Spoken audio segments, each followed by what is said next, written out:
Olá novamente! A gente viu na última aula o que é a colisão e como tratar colisões em hash table. Nessa aula agora, a gente vai ver um tipo específico de tratamento de colisão em hash table, que são as hash tables com endereçamento aberto. Vamos lá?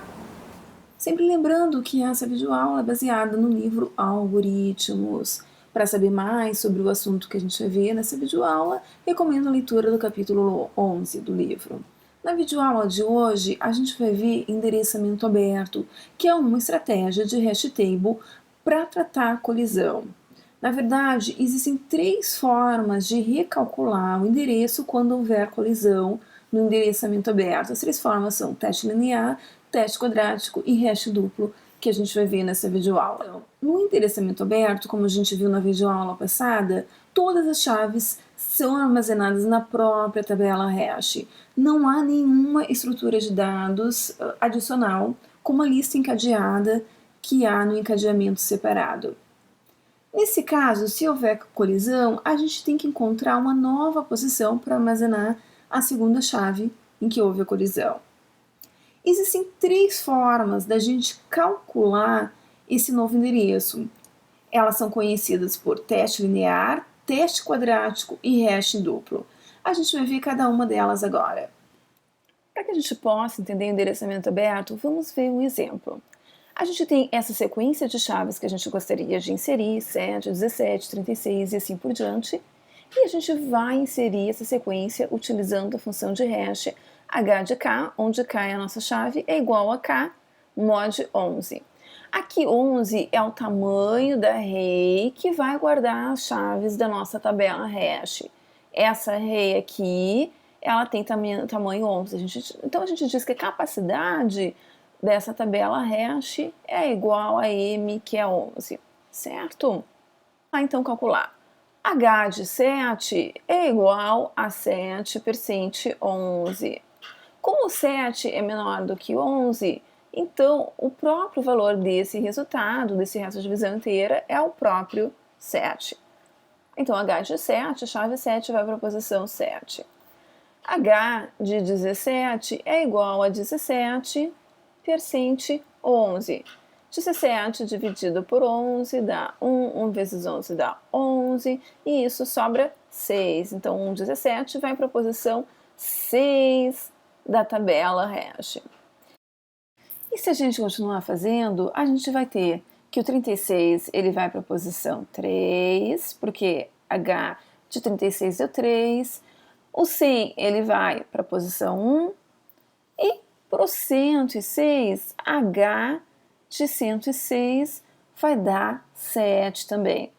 Isso significa que tanto o H de 7 quanto o H de 106, eles são iguais e dá 7. Ou seja, aqui houve uma colisão.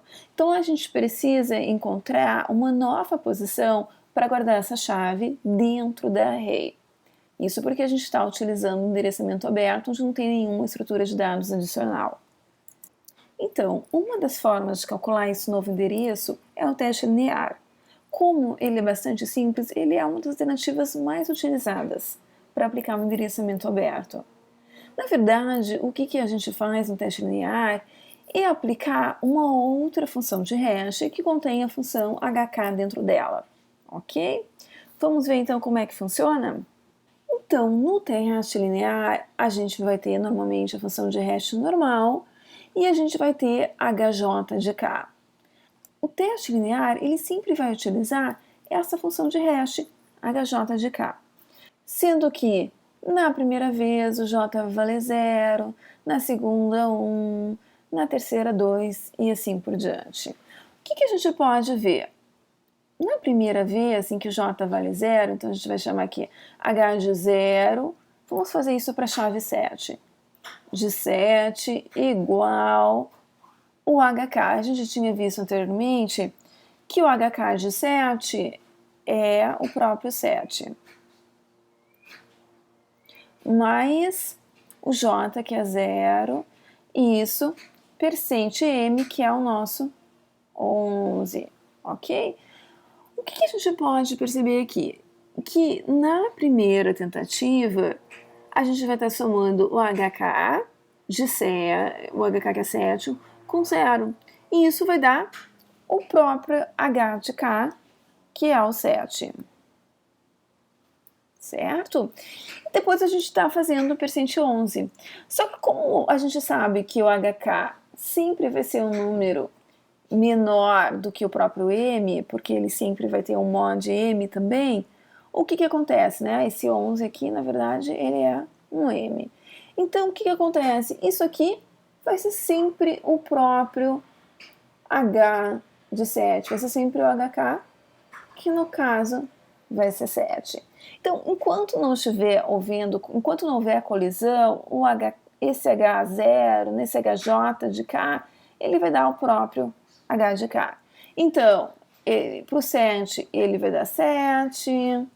Se a gente for fazer de novo, para o 17, a gente vai ter de novo a mesma posição. Aqui para o 17 a gente tem que é 6, mais 0, percente 11, isso vai dar 6, que é o próprio valor do H17. Então, o 17 vai para a posição 6, e assim vai continuando, né? O 36 ele vai para a posição 3, o 100 ele vai para a posição 1. Agora vamos fazer para o 106. Então a gente vai ter H0 de 106, a gente vai ter uma situação muito semelhante, né? O H de 106, como a gente tinha visto anteriormente, era 7, tá? Então aqui vai ser 7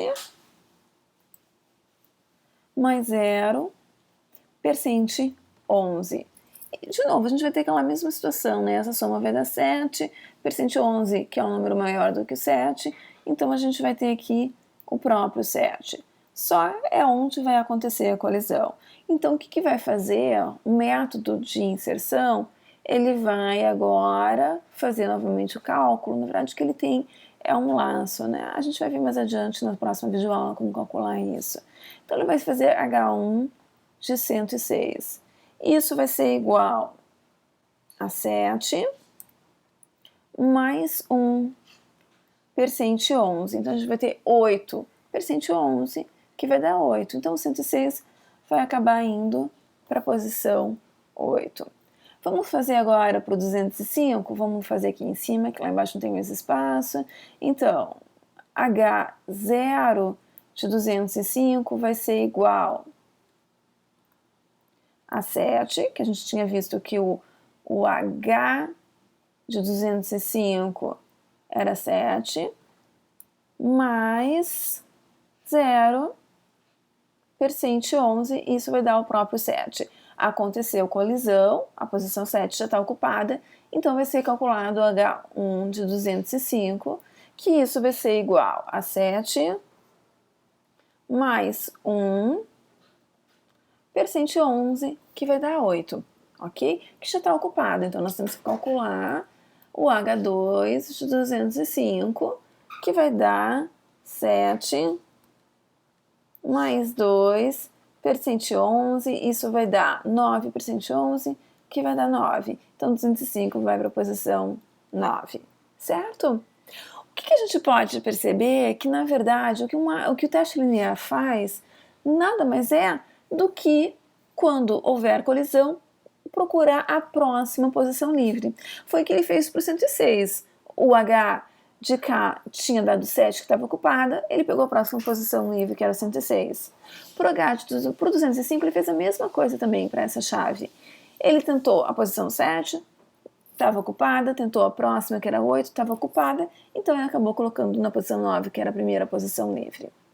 Uma outra coisa que a gente pode observar é que acaba acontecendo um agrupamento, né? Ou seja, um agrupamento consecutivo dos dados quando acontece colisão, ok?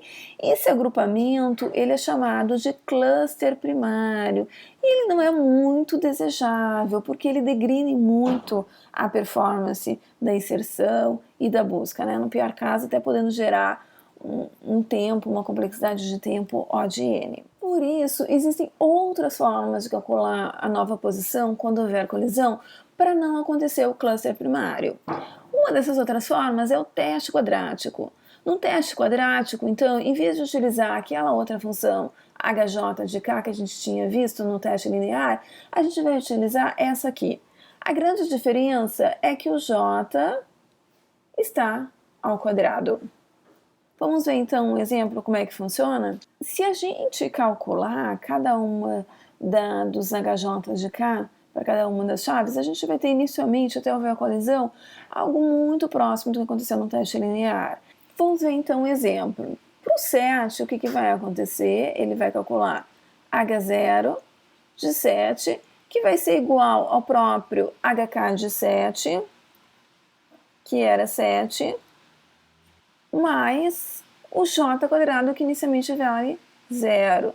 0 ao quadrado é 0, percente 11, né, o percente m. Então, aqui de novo a gente vai ter 7 mais 0 ao quadrado, que é 0, né, então 7 mais 0 dá 7, percente 11, e isso vai dar o próprio 7.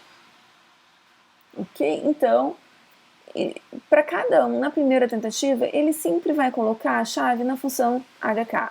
Então, o 7 vai para a posição 7, o 17 vai para a posição 6, o 36 vai para a posição 3, o 100 vai para a posição 1.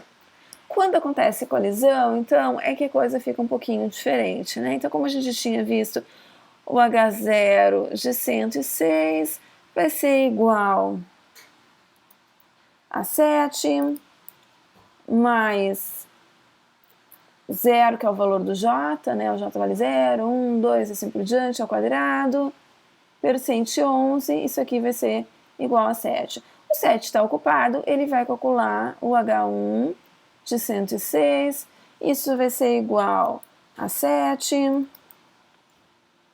mais 1 ao quadrado, percente 11, dá 8 percente 11, que dá 8. Então, o 106 vai para a posição 8. E agora a gente vai ter o H1 de 205, de ter 7, mais 0 ao quadrado na primeira tentativa, percente 11. Isso de novo vai dar 7, que está ocupado. A gente calculou H0, 205, né? Se a gente calcular o H1 de 205, a gente vai ter a mesma coisa que o H1 de 106, que vai dar 8, que também está ocupado. Então, a gente vai calcular o H2 do 205, isso então vai dar 7 mais 2 ao quadrado, percente 11, então a gente tem aqui 2 vezes 2, 4, 7 mais 4, a gente tem 11, 11 percente 11, nós vamos ter 0. Então, 205 vai para a posição 0. Então, como a gente viu anteriormente, o teste quadrático ele também gera um agrupamento. Esse agrupamento é chamado de agrupamento secundário. E nesse caso, o conjunto de posições ocupadas ele salta no arranjo de maneira pré-determinada por causa desse j quadrado aqui. Ok? Isso também gera, esse agrupamento também degrine, também prejudica o desempenho das principais operações de hash table utilizando o teste quadrático. Por isso também não é a forma ideal de tratar a colisão no endereçamento aberto. A melhor forma é com o teste duplo. Isso por quê? Porque ele utiliza uma segunda função de hash. Isso vai fazer com que sempre dê um resultado diferente dos passos anteriores, ou seja, quando houver colisão para chaves com o mesmo valor de hash. O que o teste duplo faz? Ele utiliza essa função aqui, hj de k. Então, no teste duplo, a função hj de k ela é igual ao hk mais j, até aqui tudo igual, vezes uma função de hash secundária qualquer, que nós vamos chamar de h', ok? Percente m. Aqui o m é o número de entradas na nossa tabela hash, como a gente tinha visto nos testes anteriores também. O J vale valores 0, 1, 2, 3 e assim por diante. E essa segunda função de hash, ela vai ser funções, ela pode ser uma função tal como essa aqui, né? H' de K igual a K menos K percente Q. Esse Q, ele vai ser um número primo, geralmente imediatamente menor que o tamanho do vetor. Então, nosso vetor do tamanho é 11, a gente podia pensar que o Q seria o 7. Existem algumas funções, algumas características para que essa função de hash secundária deve obedecer. Uma delas é, essa função de hash secundária não deve ser a mesma função de hash primária, para não acontecer esses agrupamentos. E além disso, ela nunca deve produzir zero. Caso contrário, a gente só vai estar utilizando a função de hash primária. Então, a gente sabe que a gente vai utilizar essa função hj de k, que ela utiliza h de k, a nossa função de hash primária, principal, mais j vezes a nossa função de hash secundária, percente m, ok? Então, é sempre primordial que a gente sempre comece calculando o h de k, porque ele sempre vai ser utilizado. Na primeira tentativa de calcular em que posição uma chave vai, o que a gente vai ter? Que o J vai ser 0, J sempre começa com 0. Então, a gente vai ter H de K mais 0 vezes a função de hash secundária, percente M. A gente vai ter que essa multiplicação aqui, ela vai dar 0, ok? Então, H de K mais 0, nós vamos ter H de K. Isso tudo percente M. Só que a nossa função de hash, ela sempre sozinha já dá um valor que é menor do que o nosso M, né? Porque ela também sempre vai ter alguma coisa mod M também. Porque a gente tem que garantir que ela dê um valor válido da array que guarda as chaves da hash table. Então, um valor menor do que M percente M sempre vai ser o próprio valor. Isso faz com que, nesse caso, a gente tenha que para o H0 de K, ele vai ser sempre igual ao próprio H de K, tá? Então, enquanto não houver colisões, a gente pode colocar a chave na própria posição H de K. Então, o 7 vai na posição 7, o 17 vai na posição 6, o 36 vai na posição 3, o 100 vai na posição 1. Ok? Aqui aconteceu colisão para o 106, então a gente tem que calcular o H', vamos calcular aqui em cima, desculpa, o H1 de 106, e isso vai ser igual o H de K de 106, que é 7, mais 1 vezes o H' do 106, tá? Vamos calcular aqui no lado.